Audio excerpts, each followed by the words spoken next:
Hello and welcome to Canada Reads American Style. I'm Shauna. And I'm Rebecca. And today we are going to do something that we got challenged to do by Bookworm Adventure Girl. It's called the Small Booktuber Tag, and there were 7 questions. And we're going to actually just answer a few of them, and then we're going to kind of do our own little thing. So I'm going to let Shauna start out with answering the booktuber questions that Bookworm Adventure Girl tagged us on. Go ahead, Shauna.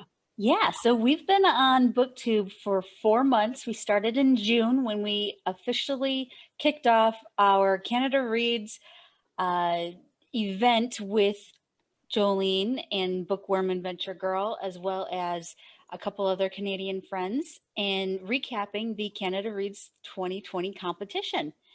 We also use BookTube as a place to store and share our podcasts with everybody. We have been podcasting for over a year now, and we have over 40 plus podcasts where we have interviewed authors and reviewed books, and all based on Canadian literature. And our favorite, or my favorite video as the editor and designer out of a lot of our work, is our Canada Reads promo, where we took pictures of all of the Canada Reads books that we were championing, and I put it together in a little montage and had it as our promo video. So that was my very favorite video that we've done. And I don't have a favorite video because Shauna, that's her gig. I'm content. She's all the tech stuff. So she does a super job with that. And so we're not really hardcore booktubers. I mean, we don't do a lot of video content, but we do enjoy being on it. And I think those are great answers to those questions. We didn't answer all 7. So instead, Shauna and we created our own questions so that you could get to know who we are as readers and as podcasters, as interviewers, and all of that other stuff that we love to do. So Shauna, I'm going to go ahead and let you read the questions and we will answer them. Yeah, where's your favorite place to read, Rebecca? Okay, since we live in Michigan, we are 2 librarians who work together in Michigan. In the summer, I like to read out on my deck because I have this awesome shade tree, and so it get a great breeze and it's fabulous. In the wintertime, or when it's cold, I really read in my living room. I love reading in bed with my cup of coffee, and in bed, if you know what I mean. No. We're talking about reading. You're reading in bed, right? Yeah, but okay. If our followers are watching, they know what kind of books I like to read. Oh yeah, that's true. And she does have a boyfriend, so there you go. She probably doesn't read a lot in bed. What do you use as a bookmark? Not all my life. At a certain point in my life, I probably never used a bookmark, and then I started using Post-its because I would just pull them out of my drawers at home or at work. But now I actually use, is it hard to see? I use actual bookmarks. People give them to me for free sometimes. And this is a bookstore that I go to in Sarnia, Ontario. And then I have some others that I've just gained over time. So I really just actually use real bookmarks now. I used to not use bookmarks as well. It wasn't until I got into the library field that I started using bookmarks more. And I actually have been using the same bookmark for probably 3 years now. And yeah, I have had bookmarks given to me, but they're cardboard and they don't seem to last as long. I went to a place and I got this one here. It is a metal bookmark and it's got my favorite character on it. And I actually leave the plastic sleeve that it came on. And that's how I have protected it for all the years that I've had this. And who's the character? Because it's still blurry. I can't see. Yeah, it is Winnie the Pooh. Oh, I can see it now. Yep, Winnie the Pooh. Awesome. That's cool. Have you ever dog-eared a book? As a librarian, well, even before I was a librarian, never would I ever dog-ear a book. How about you? Yes, I dog ear my own personal copies, especially if I'm keeping the book. I will dog ear my favorite section so I can quickly go back to them, but I will never do it to a library book. Do you read one book at a time or more than one? I'm terrible. I can only read one book at a time. And in fact, I almost always just check out one book at a time. Yeah, it's kind of an anal retentive thing for me. If I have more than one book sitting there, I feel like it's calling my name and I can't concentrate on what I'm reading. So check out one book, read one book. And I read multiple books at one time. And the way that I keep them separate is I do read different genres, different time periods, and different scenarios, as well as formats. I'll read in audio as well as reading. And that's how I keep things separate. Do you prefer to buy books or get them from the library? Uh, I've moved a bunch of times in my life, and so I didn't really buy books because I have one bookcase and it's not even full of books, to be honest with you.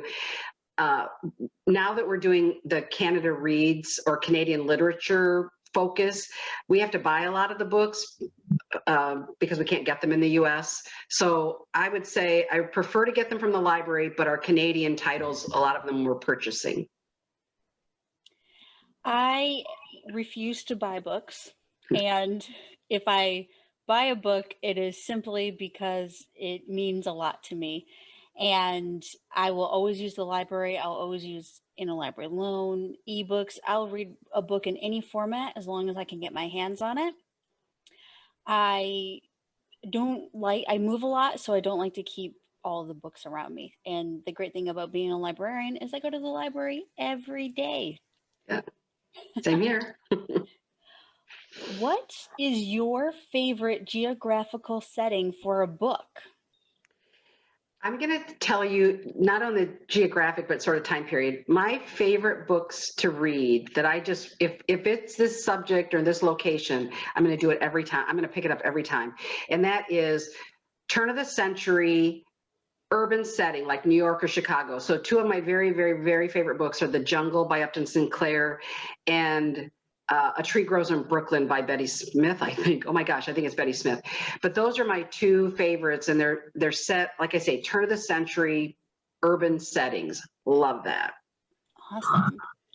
My favorite is very, very specific. It is anything, so mine's a time period as well. It's anything before 1920, but it also has to take place on the European continent. So England, Ireland, Scotland, those are really my favorite. And I'm even going to narrow it down even further to say that my absolute favorite, there has never been a book that I have hated in reading, a one that has seafaring adventures where there's captains and boats and uh, what's it called? Nate, the starts with an N, not naval, but navy, nautical, Nautical. Oh the yeah, nautical perspective. very What? specific. I was hoping, I was like, come on, Rebecca, you can help me. What genre do you, or what genre do you avoid or ignore? If you've been following us all along, you know that I really don't like romance novels, but I mean, I'll read them from time to time, but I don't avoid them. I just don't pick them up that often. What I've really avoided probably my whole life, and I don't know if this is the right terminology for it because I don't read it, but I call it like high fantasy, like all those books that have like a million books in a series. And I know all the readers out there they love the characters and they collect all the books and they have like, drawings of the characters and stuff.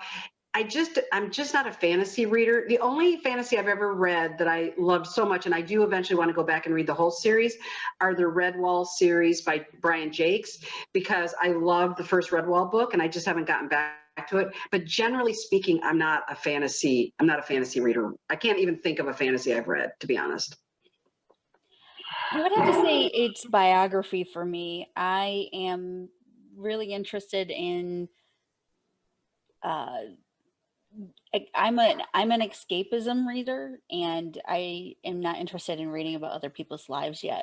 So Except you've done that through all the Canadian literature and the Canada Reads competition. You've done that like crazy now. correct. So I guess I Sorry. really had to say, if a friend or someone encourages me to read a book, I will not say no. I will always read whatever genre is given to me.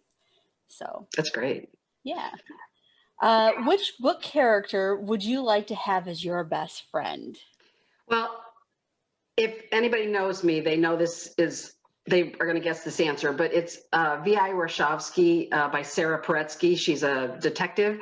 And honestly, she is my friend. I hang out with her. I live in Chicago. We go places together. We hang out together. I really believe that I am VI's best friend. And so I already think I am. And I've often wondered, because I'm friends with Sarah Presky on Facebook and stuff, and I always wonder if she realizes how much her readers think they are VI's best friend, but she is my number one favorite character. I would have to say my favorite character, or the character I would love to be best friends with, is either Christopher Robin or Winnie the Pooh. So I think they help children grow up and become better humans, and I just enjoy that perspective of life. So That's beautiful. if you could interview anyone book related, author, host of a Canadian radio program, YouTuber, etc., who would it be and what would you ask them? Again, if anyone's been following along, everyone knows that my hero, my number one like goddess of the world is Sheila Rogers of The Next Chapter on CBC Radio. And the question I would ask her, she would never answer. But I get to say whatever I want on this little, questionnaire thing. So the question I would ask her is, what books have you hated? Like, just name some titles that you've just hated, because she is such an amazing interviewer and she loves everything. And she's always so great about complimenting the authors and everything. But I want to know secretly, what did she really hate and just went like, so yeah, that's my question for Sheila. I would have to say I would want to interview Rhett and Link from Good Mythical Morning. I have been watching their videos for probably the last 2 or 3 months, and I am just awe-inspired by the content and the way that they edit and be able to put those types of things out. So I would want to ask them, what's their process? And I know they have a team now, but if you watch their early stuff, it's just them in the beginning, and then they built this awesome production. So I'd be very curious to see that whole process. So is that what you're aspiring to do, is to get us in that direction eventually, tech-wise? I can't guarantee anything at this moment. I always am trying to work on bettering my skills to make our content the best that it can be. Yeah. So. And you do a great job, no questions. Well, you do a great job with the content. So, because Rebecca came up with all of our fabulous questions for today. So as you can see, we're having a lot of fun with them. Yeah. And last but not least, our number 10 question. What book are you reading now, and what book will you read next? All right, and if anyone's following along right now, we're doing a love and laughter series through the end of 2020, and we are currently reading The Switch by Lindsay Sands, and I'm doing this because Shauna has played along in this whole adventure, and I'm doing it. It's a romance, and I'm doing that because I adore Shauna, because I'm not a romance reader. I'm torn between 2 books. I started this one actually, and I was going to read it because I saw it on Instagram by a bunch of people, and it's A Life Without Water by Marcy Bolden. And I got it from the library, and I kind of started it, and then something else, I had to do the switch. I started it, and I'm definitely going to read it because it really sounds great. But then in the mail, I got a signed first edition of Olive, Mabel, and Me by Andrew Cotter. And Mr. Andrew Cotter, that's his name on Instagram, at Mr. Andrew Cotter. They broke the internet during the pandemic. And if you've not watched Olive and Mabel and Andrew, I swear you will laugh. And the fact that he was able to get this book out so quickly, and I kind of started perusing it, and it looks fabulous. So I want to read Andrew first, but the other one's going to be due to the library. So those are mine. Well, I am currently in the middle of 3 books. So one is The Switch. I'm almost done with it. I'm 97% of the way done with it. I'm listening to it via audio so that Rebecca can read the book. And then I've also started our next book, which is the Woolfield Poultry Collective. And I'm not too far in that one yet. And the third book I'm reading is kind of boring. It's a nonfiction book about budgeting. So. Are you doing that for work or something? No, for my personal life. Oh, how to be a better budgeter. Got it. Mm-hmm. Okay. Yeah, I have a budget, but I want to make it better. So it's just one of the ways I'm trying to better myself. That's awesome. And I just want to remind everybody that we are going to tag Bookworm Adventure Girl to answer our 10 questions. So we tag you back, Jolene. Thanks for listening. If you'd like us to continue providing great content like this, make sure to look for our podcast in any of your podcast apps of choice and subscribe. But make sure to tell all your friends about Canada Reads American Style. Bye.